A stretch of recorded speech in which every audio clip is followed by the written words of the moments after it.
Время новостей, продолжаем выпуск. Международный день аспиранта сегодня, 21 января. Вообще аспирантура – это третий уровень высшего образования. В Нижнем Тагиле аспирантов учат в НТГСПИ. Там в аспирантуре один человек по программе «История педагогики».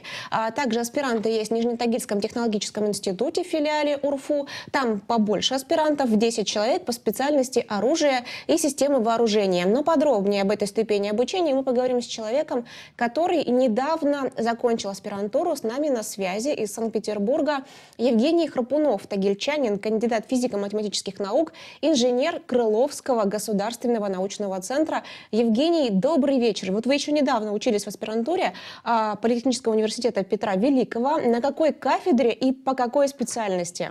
Но вообще, если мы говорим про аспирантуру, то специальность называется «Механика жидкости, газа и плазмы». Это общероссийский номер по название по классификатору.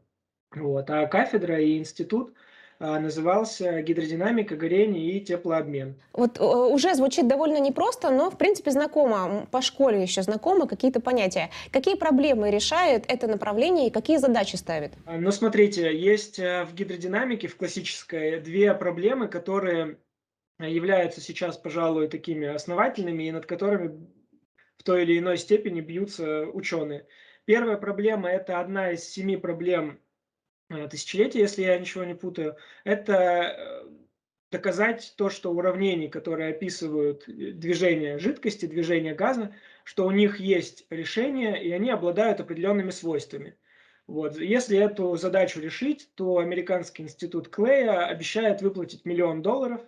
Вот. Одна из таких задач это была небезызвестная гипотеза Пуанкаре, которую доказал наш математик Перельман. Да, вот вторая из 7 задач это доказать, что у уравнения Навье-Стокса, это уравнение, которое описывает динамику жидкости, есть решение. Вторая проблема имеет более такой физический характер. Вы, наверное, слышали, когда в самолет начинает в процессе полета немножко потрясывать, то капитан судна обычно говорит, что мы входим в зону турбулентности, пристегните ремни, оставайтесь на своих местах. Вот вторая такая масштабная задача связана как раз с описанием турбулентности. То есть что такое турбулентность? Это очень сложное движение очень разных вихревых структур. Но опять же, я не претендую на строгость формулировок, но на бытовом уровне это так. То есть как-то вихри жидкости, вихри газа между собой взаимодействуют и неупорядочены случайным образом. Вот. И описать это течение, подобные течения, сейчас достаточно сложно. Их можно описать математически, приближенно, но опять же возникают вопросы о единственности решения, об обоснованности этого решения. Вот. Соответственно, вот эти два направления, они могут развиваться, но я думаю, что еще лет 50 хватит работы на 50 лет ученым. Но это задача на будущее. А чем вы сейчас занимаетесь, куда прикладываете свои знания, полученные во время обучения? Да, ну смотрите, я сейчас являюсь сотрудником Крыловского научного центра. Это один из крупнейших центров в России, да и в мире, который занимается проблемами, связанными с аэродинамикой подводных и надводных объектов. Вот. Соответственно, в чем вообще основная идея? Любой объект, который находится на поверхности Земли или на поверхности воды, он испытывает так или иначе воздействие ветра. А если он находится под водой, то он испытывает еще воздействие, в общем-то, течения. Да? То есть, тем более, если он движется как-то. Как, например, это какой-нибудь корабль или круизный лайнер. Вот оказывается, что чтобы проект еще на стадии проектирования, то есть когда еще нет объекта, когда есть только его эскиз или чертеж, что уже как бы хорошо, правильно предусмотреть, как лучше спроектировать этот лайнер или объект, или здание, сооружение, неважно, все, что будет находиться под действием ветра. Необходимо это действие ветра правильно описать. То есть правильно сказать, с какой силой ветер будет действовать, на какие элементы ветер будет действовать. Ну, все в таком духе. Вот, соответственно, моя работа сейчас связана с тем, что у нас есть экспериментальная база. Экспериментальная база – это некоторые специальные стенды, которые позволяют воссоздать макет исследуемого объекта и изучить его характеристики. Мы эту работу проводим, исследуем необходимые характеристики и в конечном итоге получаем некоторый результат, описывающий, как воздушный поток действует на объект. Это может быть и здание, у нас достаточно много том числе и небоскребов. Это может быть жилая квартальная застройка и, например, исследоваться задача пешеходной комфортности ветровой. Да, то есть, когда, например, сейчас ни для кого не секрет, что застройка происходит на пустырях, на окраинах города, да, там дуют достаточно сильные ветра, и, в принципе, периодически есть возможность расположить малые архитектурные формы, зеленые насаждения, поменять расстановку зданий на генплане, чтобы уменьшить количество зон с некомфортными с точки зрения ветра условиями. Я понимаю, о чем вы говорите. Думаю, жителям Гальянки это очень знакомо, когда ветер буквально сбивает с ног. Евгений, вы уже закончили аспирантуру и можете в полной мере рассказать, что такое вообще аспирантура, чем она отличается от других ступеней высшего образования. Тут, наверное, правильно будет оговориться, что я могу говорить только про вот технические специальности. Я не совсем знаю, как аспирантура проходит в гуманитарном направлении, но в технических специальностях все обстоит примерно так. В большинстве университетов сейчас у нас система обучения 4+2. Это 4 года бакалавриата и 2 года магистратуры. За 4 года бакалавриата студент осваивает общий курс. То есть у него есть самые общие предметы, математический анализ, теория вероятности, линейная алгебра, все что угодно. И постепенно с третьего курса начинают добавляться специальности, то есть предметы, на которые он, в общем-то, поступил. Например, в моем случае это была механика жидкости, газа и плазмы. То есть так курс и назывался. Это были самые основы, на которых знакомили, как-то что-то рассказывали, как бы уже вводили в специальность. После этого окончанием бакалавриата является написание бакалаврской работы. Бакалаврская работа – это такой небольшой по меркам как бы научных трудов, но все-таки научный труд, в котором человек исследует какую-то задачу маленькую и как-то ее решает, показывает, что он научился чему-то решать. Дальше после этого он может продолжить обучение в магистратуре. Вот в техническом направлении, и в частности в Политехническом университете Санкт-Петербурга, в котором я обучался, магистратура является логичным продолжением бакалавриата. То есть у студента по-прежнему достаточно много занятий, он изучает достаточно много дисциплин. И, в принципе, для того, чтобы обучаться в магистратуре, у студента не должно быть как бы сразу какой-то поставленной задачи. То есть он просто учится в процессе обучения, он примерно понимает, что ему интересно, примерно определяется с руководителем и через 2 года защищает магистерскую диссертацию. Аспирантура в этом плане отличается кардинально. То есть, чтобы поступить в аспирантуру, человек уже должен знать, над какой задачей он будет работать. Кандидатская диссертация – это намного серьезнее, чем бакалаврская и магистерская. Это уже полноценный научный труд. Чтобы его защитить, необходимо не только его написать и согласовать, необходимо также опубликовать научные статьи в журналах, которые рекомендованы нашей высшей аттестационной комиссией. То есть это не просто произвольные журналы. Необходимо участвовать в конференциях. Причем желательно, чтобы у студента, у аспиранта было несколько международных конференций. Да, то есть чтобы члены совета, которые будут принимать решение о том, достоин соискатель степени или нет, они могли сказать, что работа апробирована, она докладывалась вот там-то, там-то, и по ней опубликовано столько-то, столько-то работ.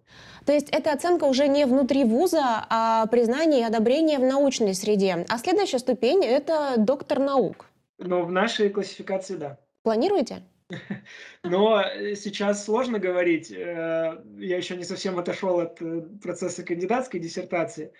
Вот. Но, в принципе, важно понимать, тут кто так будет строить свою научную карьеру, планы на свою научную карьеру, что доктор наук – это, конечно, уже вот это прям высшая ступень. То есть для этого надо прям усердно работать в научном направлении, нужно собирать материал. И, в принципе, написать докторскую диссертацию, ну, надо понимать, что десяток лет на это может уйти спокойно. Тогда давайте поговорим о тех людях, которые вас учили и зародили, собственно, в вас любовь к точным наукам.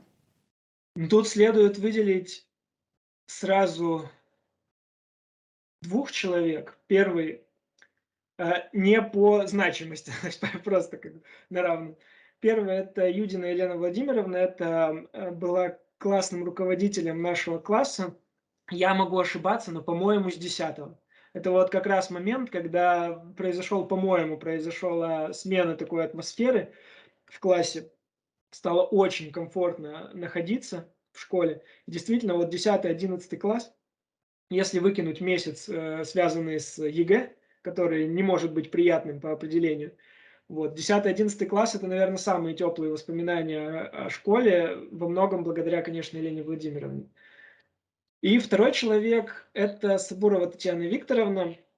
Это учитель математики, потрясающий педагог. Мне очень повезло, что я попал в ее класс, то есть это было распределение, во многом это была случайность. Вот, это когда надо, она и ругала, когда надо, она и хвалила, но и привила вот этот вот интерес, знаете, к таким задачам, которым не сразу даже понятно, как подступиться. То есть какие-то математические формулировки. Я помню, всегда был математический кружок. Я-то в него редко ходил, потому что знаний откровенно не всегда хватало. Вот. Но в определенные задачи, конечно, интерес как минимум зажегся. Евгений, подождите, я знаю, что вы участвовали в Олимпиадах, и в том числе благодаря этим результатам смогли поступить в институт в Санкт-Петербурге. И при этом вы говорите, что ваших знаний не хватало на математический кружок? Но это просто 10-11 класс. Олимпиады мы писали, по-моему, э, тут надо, конечно, проверить факты, но если мне не изменяет память, это была зима 11 класса. Там приезжали из университета государственного Санкт-Петербургского, за что огромное, опять же, спасибо гимназии, что она организовала вообще такие олимпиады. То есть, ну, просто, ну, представьте, просто люди из государственного университета Санкт-Петербургского, которые ходят там в рейтинге в России точно, в лучшие вузы, да, они приезжают в Нижний Тагил, в гимназию, проводить олимпиаду по математике и физике. И говорят, мы вам выдадим дипломы, и эти дипломы будут что-то значить при поступлении. Это, ну, это вообще, это что такое? Там, конечно, вопрос о том, чтобы участвовать или не участвовать в этих олимпиадах, не ставилось. Мгм. Вот. Но опять же, такой уровень подготовки был, что, ну, в принципе, задачи были решаемые. То есть, ну, у меня тут важно говориться, у меня, естественно, дипломы не первой степени, ни по одной, ни по второй, там по одной второй степени, по другой третьей степени, что-то такое. Ну, то есть обычный средний уровень. Вот. Но в те года, когда мы поступали, там так все просто сложилось, по-видимому, замечательно, что вот эти дипломы, они, ну, нас просто, мы когда приехали вот с другом в Санкт-Петербург и ходили по приемным комиссиям университетов, у нас видели эти корочки и говорили: так все, подавайте подлинники, дальше не надо ходить, мы вас берем. Евгений, сегодня день аспиранта. Пусть это и не официальный праздник, но для вас это какой-то особенный день или нет? На самом деле, о том, что есть у нас день аспиранта, я узнал вчера, когда мне написали ваши коллеги. Но в целом хороший праздник, повод такой, как бы, обратить внимание, да, на людей. Но вообще обучение в аспирантуре — это, ну, незабываемый опыт, естественно, потому что вы оказываетесь в области, где вам действительно нужно что-то делать, то есть нет каких-то готовых решений, как, скажем, даже в университете, обучаясь в магистратуре, у вас есть задачник, у которого на последней странице обычно написаны ответы. А здесь вы ставите перед собой вопросы, и даже приходя к своему научному руководителю, вы говорите: а как, а что? Он говорит: а я не знаю, это же, ну, новая область, ты же ее разрабатываешь, давай садиться и думать. И вы начинаете методом проб и ошибок вот это все как-то искать. И, конечно, эта работа, она такая научная, иногда тупиковая, не приносящая плодов. И, в принципе, концепция праздника, что вот выделить этих людей, которые, в общем-то, через тернии пытаются куда-то пролезть, это, по-моему, правильная инициатива. Евгений, тем не менее, мы вас поздравляем. Беседа, к сожалению, подходит к концу, пора прощаться. Я напомню, с нами на связи сегодня был Евгений Храпунов, тагильчанин, кандидат физико-математических наук, инженер Крыловского государственного научного центра и бывший аспирант Санкт-Петербургского политехнического университета Петра I. А наш выпуск на этом заканчивается. До свидания и хороших выходных.